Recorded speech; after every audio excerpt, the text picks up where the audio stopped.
So Abdul Muthalib took excellent care of the Prophet after he lost his mother.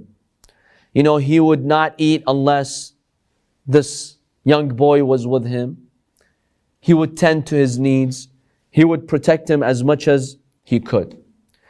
Abdul Muthalib had realized early on that this boy was special and that he would be a prophet. He would see a number of signs. For example, one hadith states, Abdul Muthalib had a rug on which he would sit on in Masjid al-Haram by the Kaaba. He would sit there. He was one of the, prominent members of the Quraysh family, of the Bani Hashim family. And his sons, the sons of Abdul Muthalib, would surround him to protect him from anyone who would come. Even from kids who would come, they would not allow them access to Abdul Muthalib. The hadith states when the Prophet used to come, imagine a boy of 6, 7, 8 years old. He's coming, he's running towards Abdul Muthalib. Some of his uncles, the uncles of the Prophet, they would try to stop him. Don't go to Abdul Muthalib. He's sitting there, he's praying, whatever he was doing, don't disturb him. When Abdul Muthalib would see that scene, that some of his sons are trying to take away this boy, the Prophet, he would stop them. He says, no, please. Whenever he comes, let him come and sit next to me on this rug. Remember, in that society, a boy would not be sitting there. This was a very important place in Masjid al-Haram. But he made an exception for Prophet Muhammad. He would sit next to him, and Abdul Muthalib would say, I see the signs of kingdom in him. And what he means by kingdom is that Allah will give him prophethood. So we see that Abdul Muthalib early on knew that this boy was special and that God had appointed him for a very important mission.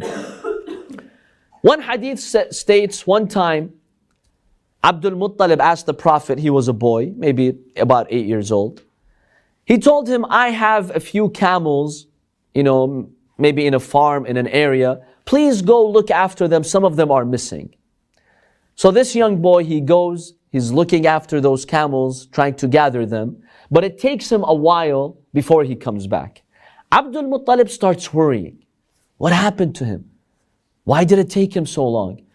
He starts worrying so much. He goes and he holds on to the Kaaba and he says, Oh Allah, did a change in your plans happen? What happened? How come he's not back? And he anticipated maybe somebody did something to the Prophet, maybe somebody killed the Prophet. So he did that a number of times. When finally the Prophet came back, Abdul Muthalib hugged him and he told him, I was so worried about you. This is the last time I send you to, take care of something. I will never send you again outside the city to do something because I'm afraid somebody will kill you. So we see that he had this special concern for the Prophet. And when he said while holding the Kaaba, oh God, is there a change in your plans? It means he knew that there was a plan that Allah subhanahu wa ta'ala wanted for this young boy. So Abdul Muthalib, he saw many signs about this amazing boy, which indicated he would be a messenger and a prophet. Now, history tells us that Abdul Muthalib once made a journey to Yemen.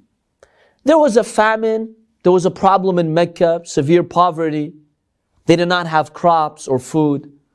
So they had to go south to Yemen to ask for assistance from the king. Now the king at the time was a man by the name of Sayf ibn the Yazan.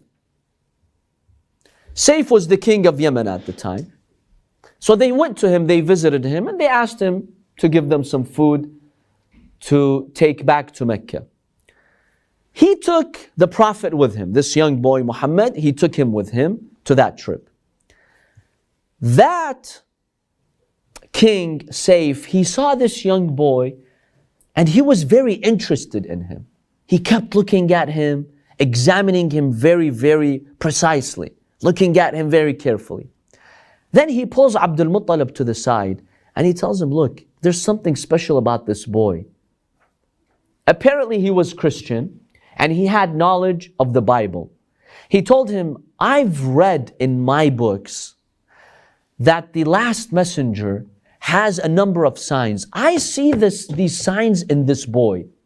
And we're told in our books that the final messenger, he will be orphaned at a young age, then his grandfather and uncle will take care of him. Who is this boy? Is he related to you? He tells him, yes. This is my grandson. Both his parents passed away, so he's an orphan. I am now taking care of him, and I am his grandfather.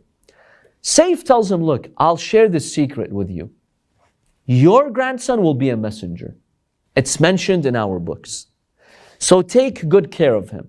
Now, I don't want to go public with this because I'm afraid if I say that from now, some will kill him.